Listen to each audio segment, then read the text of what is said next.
Good morning बच्चों। आज हम लोग हिंदी विषय में पाठ 10 प्रवास शुरू करेंगे। इसके लेखक हैं श्री सालिम अली। यहाँ पर पाठ का नाम जो दिया हुआ है प्रवास। प्रवास का मतलब आप लोग जानते ही हो कि एक स्थान से दूसरे स्थान जाना, ठीक है ना, उसे कहते हैं प्रवास। तो ये जो पाठ है ये पक्षियों के ऊपर लिखा गया है कि पक्षी जो हैं वो कब प्रवास करते हैं, उनका प्रवास करने का कारण क्या है, और भी बहुत सारी बातें जो हैं पक्षियों के बारे में इस पाठ में बताई गई है। तो यहाँ पर लेखक जो है क्या बता रहे हैं हम लोग देखते हैं। जहाँ कहीं भी पक्षियों के अध्ययन और अवलोकन की बात चले, डॉक्टर सालिम की चर्चा ना हो यह संभव ही नहीं है। डॉक्टर सालिम एक विश्व प्रसिद्ध भारतीय पक्षी विज्ञानी थे। ये जो इस पाठ के जो लेखक हैं श्री सालिम अली, वो क्या हैं कि भारतीय पक्षियों के विज्ञानी थे। सालिम अली को भारत ने बर्डमैन के रूप में जाना जाता है। सालिम अली को भारत में बर्डमैन के रूप में जाना जाता है। इसको आप लोग अच्छे से याद रखेंगे कि बर्डमैन के रूप में भारत में कौन जाना जाता है, तो सालिम अली करके कहेंगे। वे भारत के ऐसे पहले व्यक्ति थे जिन्होंने भारत भर में व्यवस्थित रूप से पक्षी सर्वेक्षण का आयोजन किया और पक्षियों पर लिखी उनकी किताबों ने भारत में पक्षी विज्ञान के विकास में काफी मदद की है। एक 10 वर्ष के बालक की बया पक्षी के प्रति साधारण सी जिज्ञासा ने ही बालक सालिम को पक्षी शास्त्री बना दिया। पक्षियों के सर्वेक्षण में 65 साल गुजार देने वाले इस शख्सियत को परिंदों का चलता फिरता विश्वकोश कहा जाता है।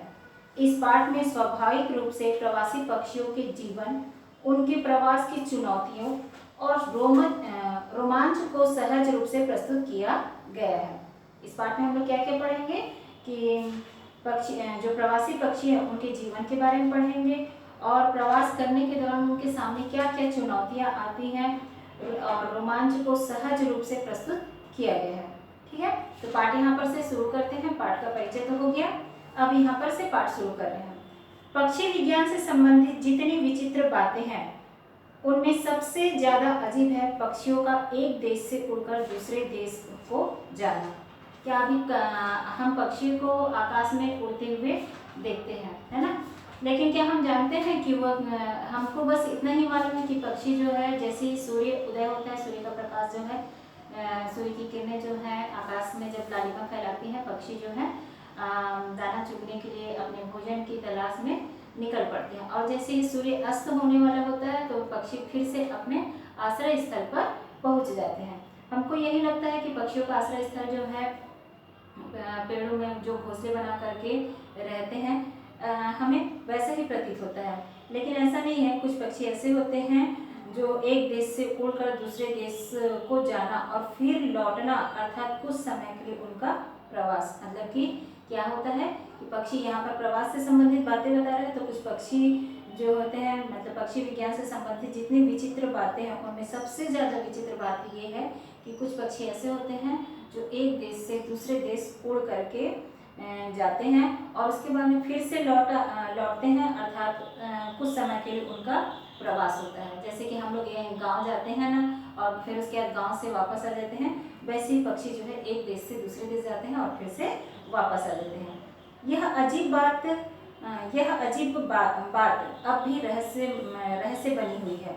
साल में 2 बार, बसंत और पतझड़ में, लाखों चिड़िया किसी सुनिश्चित स्थान पर पहुंचने के लिए लंबी यात्रा के लिए प्रस्थान करती है। सुनिश्चित मतलब कि क्या बोल रहा है कि वो हर साल जो भी पक्षी जो है एक देश से दूसरे देश प्रवास करती हैं या एक राज्य से दूसरे राज्य में प्रवास करती हैं, तो क्या होता है कि वो जिस स्थान पर, मतलब कि एक स्थान जो है निश्चित होता है। हम लोग कहीं घूमने जाते हैं तो हम लोग का स्थान निश्चित नहीं होता है, अलग अलग हम लोग स्थानों पर घूमने की सोचते हैं और जाते भी हैं कि हम इस स्थान से घूमकर आ चुके हैं, अब हम इस स्थान में नहीं जाएंगे, किसी दूसरे स्थान पर जाएंगे। लेकिन पक्षियों का प्रवास क्या होता है, यहाँ पर साल में 2 बार होता है, बसंत में और पतझड़ में, और लाखों चिड़िया जो है एक निश्चित स्थान पर, मतलब कि हमेशा जहाँ जाती हैं वहीं पर वह लंबी यात्रा करते हुए वहाँ पर प्रस्थान करती है। कभी कभी वे महाद्वीप और महासागर तक पार करती है। आप सोच सकते हो कि चिड़िया जो है महाद्वीप, हम एशिया महाद्वीप में रहते हैं, तो वो इतने बड़े महाद्वीप को कैसे पार करती होगी, इतना बड़ा विशाल जो महासागर है उसे कैसे पार करती होगी। अनुमान भी क्या आप लोग लगा सकते हो। और उनको इस प्रकार से, जैसे कि महाद्वीप है, महासागर है, महासागर को पार करने के लिए कहीं मार्ग में उनको रुकने का भी अवसर नहीं मिलेगा, क्योंकि वैसा स्थान उनको नहीं मिलता है। तो उनके सामने क्या क्या परेशानी आती होगी, हम लोग आगे देखते हैं। ऐसा क्या है जो उन्हें इस यात्रा के लिए मजबूर करता है, क्यों वे ऐसी खतरनाक यात्राओं के खतरे मोल लेना चाहती है। ठीक है ना, समझ आ ही रहा होगा कि यहाँ पर मतलब लेखक द्वारा यहाँ पर प्रश्न किया जा रहा है कि ऐसा क्यों करते हैं पक्षी, क्योंकि ये जो है बहुत ही यात्रा जो है बहुत ही खतरनाक होती है, और वे ऐसा खतरा क्यों मोल लेते हैं कि रास्ते कि किस रास्ते से होकर जाना चाहिए उन्हें, यह भी मतलब, और साथ में उन्हें पता कैसे चलता है कि उन्हें किस रास्ते से जाना है। इन बुनियादी सवालों का अभी तक कोई संतोषजनक उत्तर नहीं प्राप्त हो सका है। हालांकि सावधानी से किए गए कुछ प्रयोगों और प्रवासी चिड़ियों की घेराबंदी के परिणाम स्वरूप अब हमको पहले की अपेक्षा काफी अधिक तथ्य ज्ञात हो चुके हैं। अब ये सवाल जो है लोगों के मन में यानी कि उठते थे कि ये चिड़िया जो है इस प्रकार का खतरा क्यों मोल लेती हैं, क्यों वो प्रवास करती हैं, और रास्ते वो एक ही स्थान को क्यों चुनती हैं, इस प्रकार के सवाल जो है उठ रहे थे। लेकिन अब कुछ सवालों के जवाब जो है मिल चुके हैं। चिड़ियों के इस प्रवास की खास बात यह है कि इन दोनों स्थानों के बीच उनका आवागमन बिल्कुल नियमित होता है।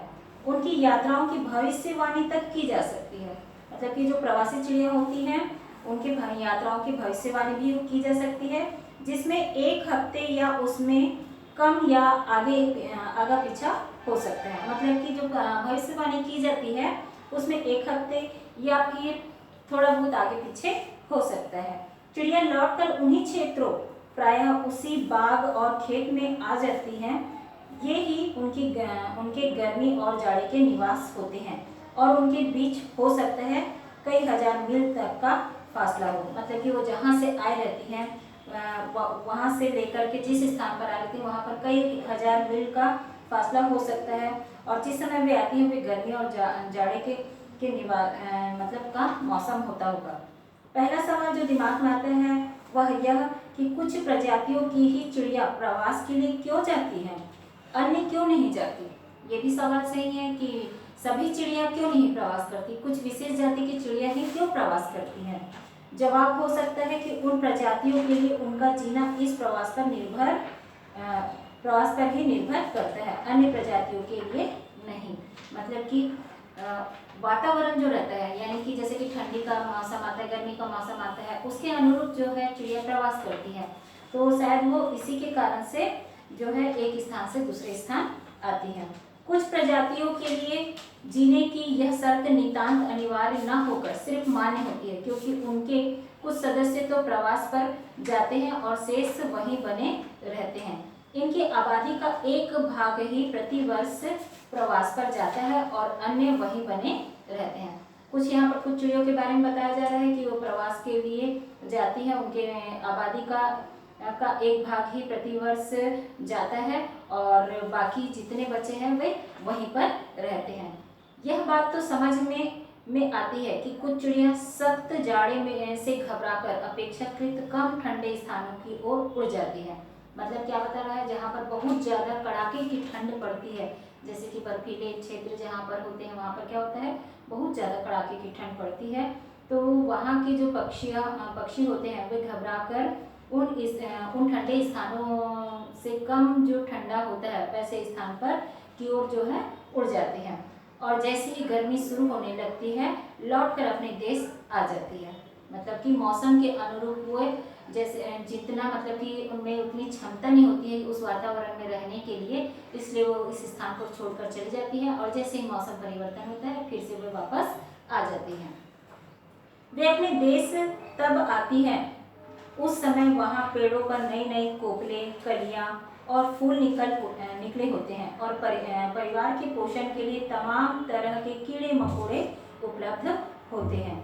गर्मी खत्म होते होते बच्चे बड़े होकर आत्मनिर्भर हो जाते हैं और पतझड़ के बाद पहली सर्दी के पड़ते ही चिड़िया प्रवास पर चल देने को तैयार हो जाती है।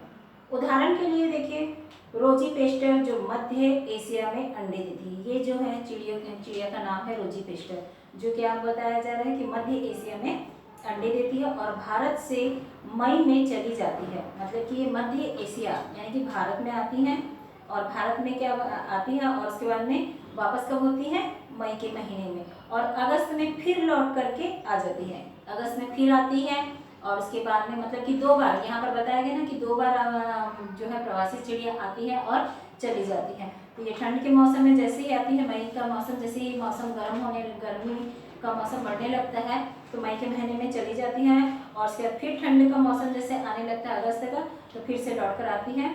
कुछ चिड़िया ज़्यादा समय भी लेती हैं, वे मार्च में आ जाती हैं और सितंबर में लौटती हैं। यहाँ तक तो ऐसा लगता है कि इन कठिन प्रवास यात्राओं का निश्चित महत्व है और शायद जो चिड़िया प्रवास पर जाती हैं उनके लिए कुछ हद तक यह आवश्यक भी है। लेकिन उलझन में डालने वाली बात यह है कि कुछ चिड़िया प्रवास पर पूर्व से पश्चिम या पश्चिम से पूर्व को लगभग उसी अक्षांश पर लगभग उसी प्रकार के जलवायु वाले प्रदेशों में अंडे देने के लिए जाती है। ठीक है ना। इसके अलावा कुछ ऐसी भी चिड़िया हैं जो प्रवास के नाम पर सिर्फ कुछ मील दूर ही जाती हैं और इसी स्थिति में यह समझ पाना मुश्किल हो जाता है कि इस प्रकार के स्थानीय प्रवास क्यों इतने आवश्यक होते हैं और उनके लिए किस प्रकार लाभप्रद हो सकते हैं। उदाहरण के लिए मुंबई में पीलक और पतरिंगे मानसून के दौरान शहरी इलाका छोड़कर थोड़ी दूर दक्षिण के पठार या मध्य भारत की ओर चले जाते हैं। यहाँ पर बताया जा रहा है मुंबई का जो पीलक और पतरिंगा नामक जो पक्षी होता है वो मानसून के दौरान शहरी इलाका छोड़ करके थोड़ी दूर दक्षिण के पठार में और मध्य भारत की ओर चले जाते हैं और सितंबर के शुरू में जरूर लौट आते हैं। इस संबंध में हम सिर्फ इतना ही मानते हैं कि स्थानीय प्रवास के लिए थोड़ी दूर के लिए बड़ी संख्या में चिड़ियों का घेरा करके इनके आवागमन के बारे में सही आंकड़े न इकट्ठा कर लें, कोई सही जानकारी हो भी नहीं सकती। तो यहाँ पर देखिए हम लोग पक्षियों के बारे में जाने हैं, इसमें अभी बचा हुआ है, इसको हम लोग आगे की क्लास में पढ़ेंगे और समझेंगे।